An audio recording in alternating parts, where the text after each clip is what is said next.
What's going on, everybody? Bobbybarks here, and welcome back to episode 2, season 2 of my Crystal Palace rebuild using English-only players and staff.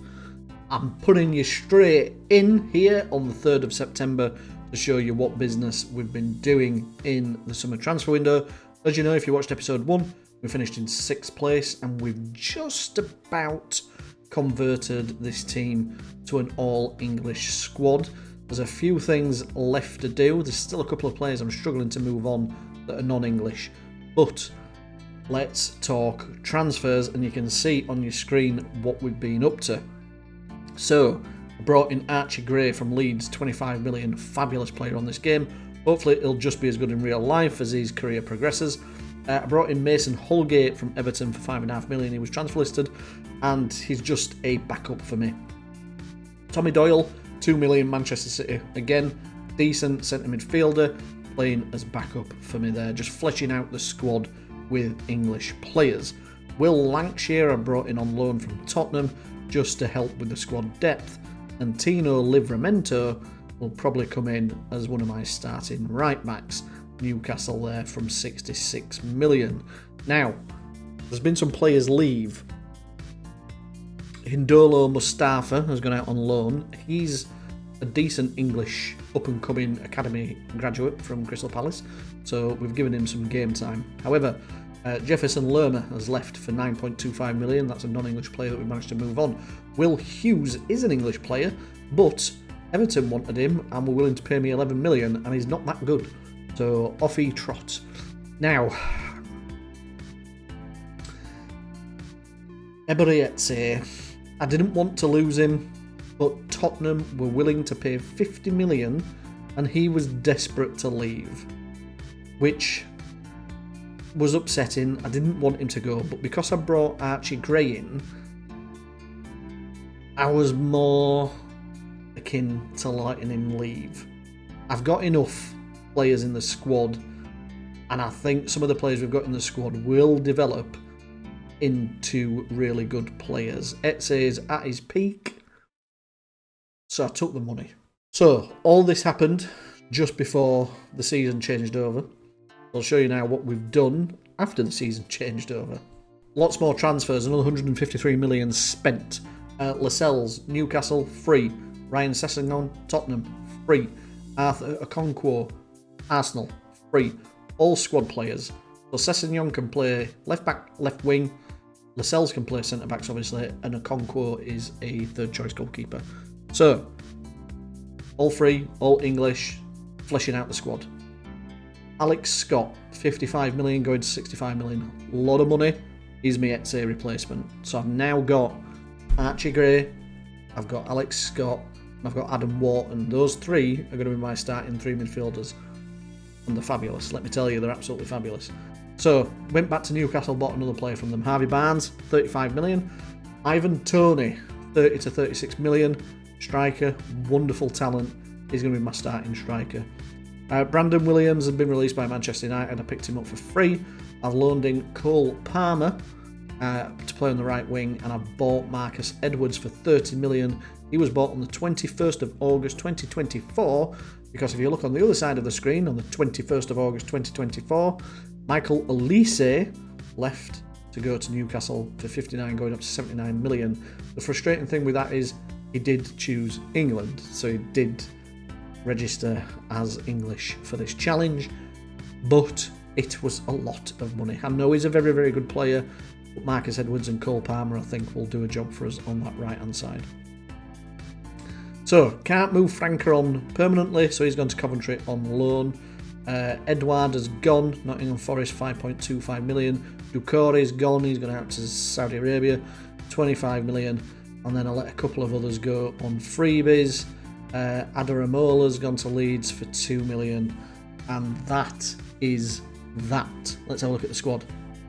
There you go. It is now all English. There is no non-English players in my first team squad. So everyone that's non-English has now been banished. So the reserves are under 18s are sold. Gone. So first team squad's now all English. This is what I'm playing with. So in terms of goalkeepers, I think we're pretty well stocked. Henderson's great. Sam Johnston's a fabulous backup. Okonkwo's a decent third choice. So in terms of centre-backs, we're now pretty much stocked there. There's 5 possible players that can play there. Gahey and Olding will still be my starting centre-backs. But I've now got Lascelles, Holgate and Cresswell that can all play there. In terms of right-back, Tino Livramento is my starting right-back. Kyle Walker-Peters is my backup.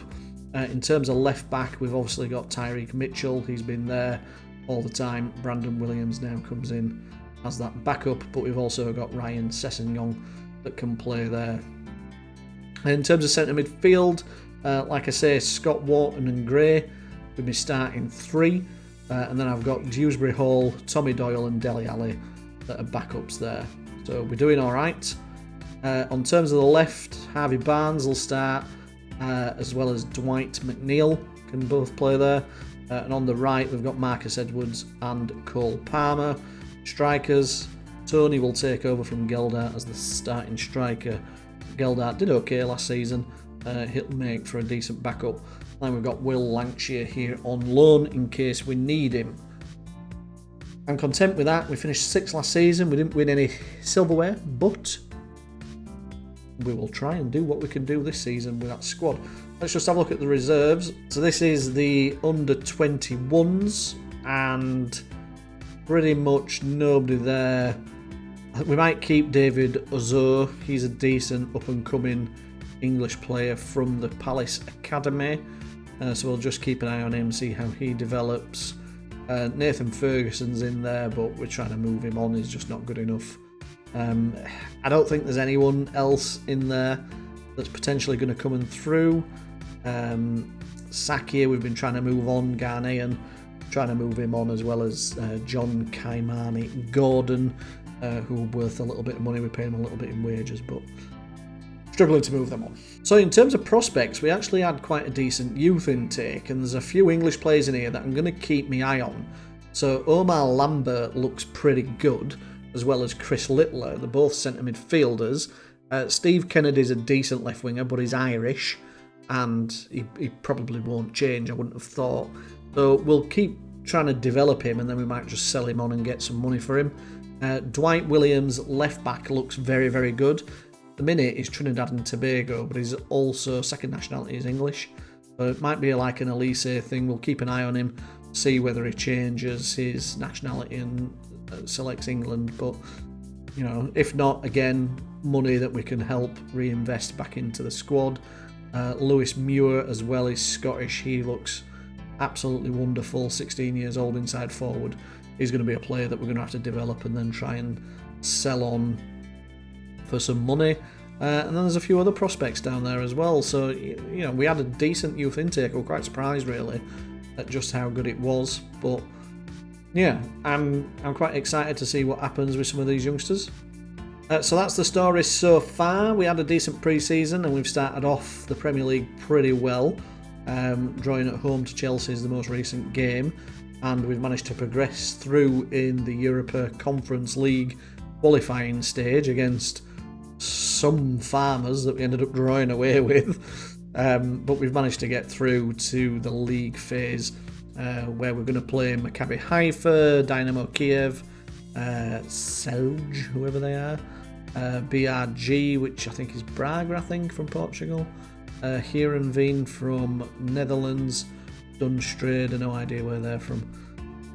So yeah, it's a competition. The Conference League's a competition we should be trying to win, and that's where I'm going to try and aim for. I want to re-qualify for Europe again, minimum 6th place. We need to move forward. I don't want to go backwards. We need to try and finish 6th or above in the league, and it would be nice to win some silverware, so whether that's the Conference League or the League Cup or the FA Cup, something like that. That's what I'm hoping for this season. So we've got a young squad, an all-English squad, but we've got some talent in there as well. So let's see how we get on. Jump forward now to January, and we'll look at the first half of the season. Our first league game after the summer transfer window closed was away at Tottenham Hotspur, and on 17 minutes, Pat Matassar's fine finish was enough to give the North London side all 3 points. The next league match was a home tie against Manchester City, and with the scores tied 2-2 at half-time, A 93rd minute winner from Harvey Barnes gave us all 3 points. We then crashed out of the League Cup on penalties to Aston Villa, but we bounced back from our early cup exit with an away win at Everton. After the scores were level 1-1 from a goal from Ivan Toney and Dominic Calvert-Lewin, Adam Wharton, our star defensive midfielder, popped up with 2 late goals.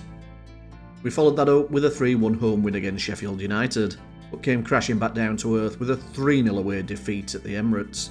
Our next league fixture was at home to the champions Manchester United, and after a short goal kick, the boys played some nice football around with some neat passing and move exercises, and Tony found Cole Palmer, and the ex-City boy gave us the lead. And just before half-time, Archie Gray won the ball deep in defence, and on the counter-attack, we were pretty impressive. Mitchell found Gray inside the box, and the man that won the ball back put the ball into the back of the net, and we were 2-0 up. And on the 86th minute, Manchester United thought that they were back into it when Casemiro turned the ball back past Henderson. However, VAR's intervention, the goal was disallowed, and we won 2-0. A hard-fought point at Anfield was next on the cards, and we pretty much matched them stat for stat. We then had 3 league wins on the bounce with victories against Leeds, Forest and Luton. I don't know what it is with Aston Villa though, but Tati Castellanos scored 4 past us in a 6-2 defeat at Villa Park. We were at home to Brighton in our next league fixture, and Archie Gray was the man of the moment once again when he put a fine finish past Steele to give us a 1-0 lead. Gray turned provider this time when his cross found Ivan Toney, and we were 2-0 up going into half-time. Brighton only provided 1 response in the second half though, when Lewis Dunk rose above everybody and headed the ball in for a consolation goal. The score remained 2-1, and we had 28 shots within the game. A trip down to the south coast resulted in a point when Ivan Toney grabbed another brace. Our last league fixture of 2024 ended in a victory when Joe Geldart came off the bench and scored the second goal in a 2-1 win at home to West Ham. Our Europa Conference League phase got off to a good start with an away victory at Maccabi Haifa, Cole Palmer breaking the deadlock on 52 minutes with a fine left-footed finish. Our other winger got on the score sheet when he chased down a loose ball in the Maccabi defence when their goalkeeper didn't quite know what to do with it. And Dwight McNeil got his second goal of the game with a nice finish from the edge of the box into the top corner. A home victory against Dynamo Kiev gave us 2 wins from 2. And our first away trip in Europe was at Kelj in Croatia, where Archie Gray scored 5 in an 8-2 victory. We were clearly in fine form in Europe, and our next fixture was a home tie against Portuguese outfit Braga. Kyle Walker-Peters won the ball back. Archie Gray found Scott, who in turn found Palmer, and his left-footed drive opened the scoring after just 1 minute. And just 6 minutes later, Adam Wharton made it 2 with a lovely left-foot low drive in off the post. Half-time came and went, and Ivan Toney made no mistake from the penalty spot, giving us a 3-0 lead. And the rout was completed on 67 minutes when Cole Palmer got his second of the game with a lovely curling effort from the edge of the box. The score was 4-0, that was 4 wins from 4. Our 5th match of the phase proved to be a little bit more tricky than we expected, with an away tie at Dutch side SC Heerenveen, and Saharawi opened the scoring on 40 minutes for the Dutch side. We did equalise on the 67th minute when Cole Palmer found the back of the net again with a wonderful strike. But the Dutch side didn't give up, and Nicolescu gave them the lead once again on 77 minutes, and he rose above everybody to head home across. I thought Cole Palmer had rescued us a point on the 82nd minute, but his header was checked by VAR and was disallowed when he was ruled offside. But we did manage to rescue a point in the dying seconds with the help from the Heerenveen defender Botchdevice, who tapped the ball past his own keeper, and we managed to salvage a point. Slovakian side Dunstreda were our next visitors, and they proved extremely difficult to break down. It took well the 75th minute and a Ryan Sessegnon right-footed strike from the edge of the box to give us all 3 points. Okay, we're just a little bit over the halfway point. We've played 21 games by the 4th of January. And although we're 7th, we are only 3 points off Tottenham, who's 4th, and only 8 points off the top of the table. So we are pretty close. I'm not too disheartened at the fact we're in 7th. Still a way to go, but we've been doing all right. You know, I'm quite chuffed with that. But in terms of defeats, all away from home, losing to Arsenal, Newcastle and Tottenham, kind of take. It was a disappointing defeat at Aston Villa and a sad loss away at Southampton, who were down there near the bottom, fighting relegation. The draws have pretty much all come away from home. There's just that home draw against Chelsea, and all the rest were away. Good result there at Anfield, Liverpool are top of the table. That was a fabulous point that we got there. And then the victories that you can see there, we've beaten both Manchester sides at home, and not got a particularly great away record. Like I said, most of the draws and losses were away from home. We've only had 2 wins on the road, which were at Forest and Everton, who both clubs have been tablish. But, you know, we've won a lot of home games, which I'm chuffed with. Really pleased with that. So the Conference League has been pretty much how I expected. We had a 2-2 draw away at Heerenveen, but all the rest we've won. It was a great 8-2 win that against Kelj, however you pronounce it. But, you know, the rest we should have won, and we did win. So we're through to the round of 16, which I'm pleased about. This one I'm not so pleased about. I've drawn at home to Villa and then lost on penalties in the 3rd round. It's a competition I kind of wanted to try and win, so I'm a little bit disheartened that we've gone out so early, particularly when we were drawn at home. But it is what it is. Try again next season, I guess. So in terms of average rating, the new boys are doing the business. Tony Edwards and Archie Gray are the top 3 players that we've got. Tony's been fabulous, 18 goals in 26. Marcus Edwards has done fabulous on that right-hand side. It was a gamble letting Elise go and bringing in Marcus Edwards, but one that's paying off so far. Archie Gray is developing into the talent we all know he can be. Adam Wharton's been playing well in that DM role. Ryan Sessegnon not played, he wants out, so he's listed. We got him for free, didn't we? So I'm happy for him to move on for a value if we can get something for him, make a bit of profit on him. Harvey Barnes has done well on the left hand side. Joe Geldhart's not had many appearances, a lot of his coming off the bench, with Ivan Toney playing so well, and Dwight McNeil's played well on the left hand side as well. So, you know, I'm alright with the team, they're doing well. It's just a matter now of whether we can find better English players to replace these, and where we can make the money to do that. And the finances are not the best. We're nearly 72 million in the red. We've only got a transfer budget of $1 million. And we're exceeding on the wage budget. So things are looking pretty bad when it comes to the finances. But we'll see how we get on. I'll jump forward now to the end of the January transfer window, show you if there's been any business. Okay, here we are with the ins and outs, and there has been some business. Now, when I showed you the finances earlier, we were on the 4th of January. So on the 1st of January, there were some signings. So they were already pre-arranged during the first half of the season with the players arriving on the 1st. So that's why the finances might have looked a little bit out compared to what you're seeing here. So Amari Kellyman and Caden Young were brought in from Aston Villa for a substantial fee, combined £53 million. But they are young talents that I'm hoping will emerge over the seasons. Harvey Araujo as well from Fulham, 4.9 million, is a left back that I feel could become a really good first choice left back.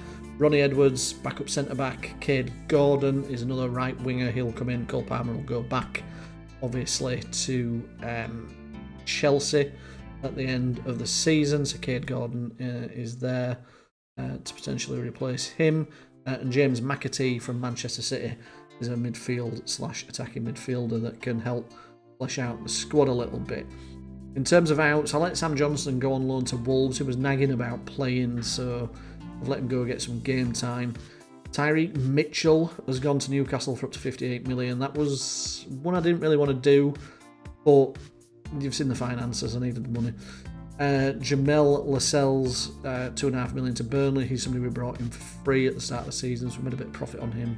And then a couple of loanees have gone out. So we've done all right, done some decent business, I feel. And we've got a young team that can hopefully grow together, which is what I need them to do. So let's jump forward now to the end of the season, show you how we got on in the second half. Our FA Cup campaign got off to a wonderful start with a 3-0 home victory against Bradford City, a brace from Kieran Dewsbury Hall, and the first senior goal of his career for Richard Amadi. We then played Tottenham Hotspur in the next round of the FA Cup, and we were drawn at home, so I felt quite confident, but Alex Scott's challenge on Pat Matassar was ruled to have been a foul, and the referee awarded Spurs a penalty. James Maddison made no mistake from the spot. After 38 minutes, the North London side were in the lead. And we were struggling to break Tottenham down and find a way back into the game. Ivan Toney's frustrations were taken out on Mickey van der Ven, hunting him down for 25 yards and then seeing red. And just a few minutes after Toney's red card, James Maddison got his second of the game. We were 2-0 down, chasing the game with 10 men, and never found a way back in it. We crashed out of the FA Cup, and any chance of domestic silverware was already gone for the season. And just 3 days later we were playing Tottenham again, and we were finding it extremely difficult to break them down once more, but just thanks to a defensive mix-up between Skip and Agurkin, gave us all 3 points. A proper thumping from Manchester City though brought us right back down to earth. His next game was hosting Everton, and when McNeil drove forward and found Scott with some neat little play on the edge of the box, Ivan Toney returned from suspension and put the ball in the back of the net with a nice left foot drive. The referee decided to check it and VAR messed about for a little while, however the goal stood and we took all 3 points in a 1-0 victory. We then travelled to Sheffield United in what was probably one of the most entertaining games of our season. And on just 10 minutes, Livramento danced down the right and his deflected cross landed into the path of Harvey Barnes. It took him some time to find some space, but eventually he got the shot off and gave us the lead. And just 5 minutes later, that lead was doubled when Dwight McNeil did a nice little turn and a left foot strike into the top corner, making it 2-0. Another 5 minutes went by and we made it 3-0 when Ivan Toney got on the end of a McNeil cross. Made it 3. VAR and the referee decided to review the footage, but the goal stood. We were 3-0 up at half time. And just after half time, McNeil, again the provider to Ivan Toney, got on the end of the through ball and made it 4-0. Surely we were cruising to victory. But remember that Sheffield is based in Yorkshire, and Yorkshire folk are made of hard stuff. Baldock got one back on 60 minutes. And on 65 minutes, Cameron Archer somehow found a way past Henderson. It was 4-2 and game on. We did manage to hold firm until stoppage time, and then Kyle Walker-Peters' tackle in the box was somehow ruled to have been a penalty and a bookable offence, and given he was already on a yellow card, he was sent off. Pereira stepped up to take the penalty, and he didn't make any mistake. The score was 4-3. It was just a little bit too late for Sheffield United to try and push for that equaliser, as that was the 98th minute. A fascinating game though, with end-to-end action, resulted in 18 shots for Sheffield United and 16 for us. We somehow capitulated at home to Newcastle though, losing 3-1. And not for the first time this season, we relied on an own goal to take all 3 points, this time Connor Cody helping us out, giving us a 1-0 victory away at Leicester.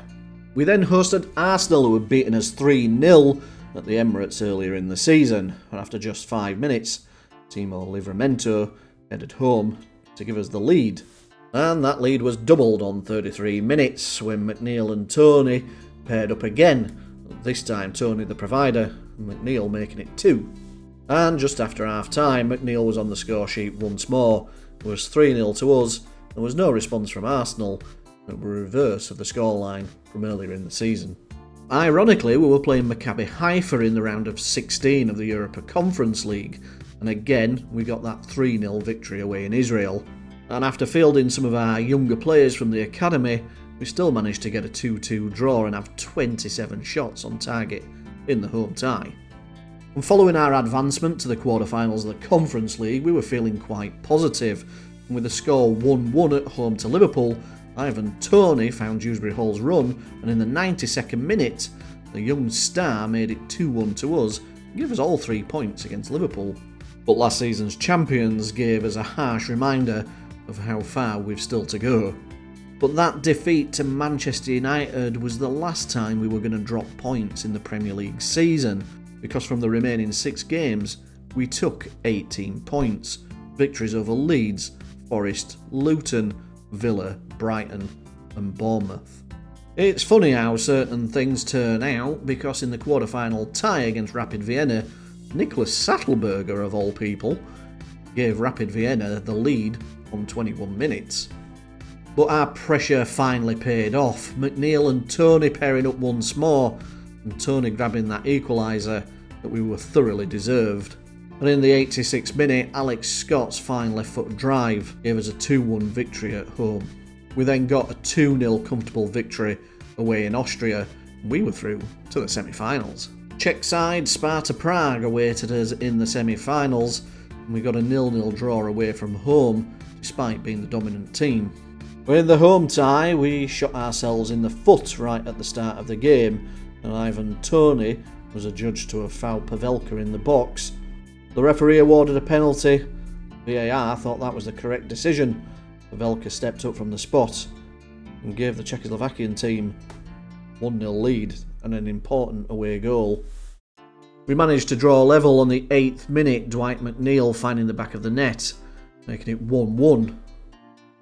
And just after half time, that man Archie Gray managed to get on the end of a loose ball in the box, and his shot cannoned off the bar. We were 2-1 up. And just 5 minutes later, Dewsbury Hall also had a fine left-footed strike find the back of the net, and now we were 3-1 up. But Sparta Prague seemed to find a way back into it, and things were starting to get a little bit tight. Now it was 3-2, but we managed to hold them at bay, and then on the 88th minute, Harvey Barnes also had a left-footed strike that found its way into the back of the net, and we were up 4-2 and going through to the Europa Conference League final, where we'd face AC Milan. There was nothing in it at half-time with the score at 0-0. However, on 50 minutes, Milan managed to find a way through, and Kalulu gave them a 1-0 lead. And just 5 minutes later, Giroud found Raffaello, who managed to make it 2-0. And it looked like our dreams of silverware in Europe were coming to an end. But we have a fabulous midfield, and Alex Scott's low drive from the edge of the box on 76 minutes gave us hope of a comeback. And just 5 minutes after getting back into the game, Adam Wharton managed to score an absolute screamer and make it 2-2, sending the game into extra time. And there were no goals in extra time, so the game went to penalties. Giroud stepped up first for AC Milan, and he made no mistake from the spot, giving them a 1-0 lead. Doyle was our first penalty taker. He found the back of the net. It was 1-1. Raffaello, the man who scored the second goal for AC Milan in the game, was next up for them, and he also found the back of the net. 2-1. Dewsbury Hall was our second penalty taker, and one of our star midfield maestros. His penalty was saved, and AC Milan had a chance to make it 3-1. Pobega went straight down the middle. Henderson dived out of the way. Archie Gray had to score, otherwise AC Milan were going to take the trophy home, and our main man missed from the spot. And Crystal Palace fans were devastated as we left Poland with nothing. Oh, heartbreak, mate. Absolute heartbreak.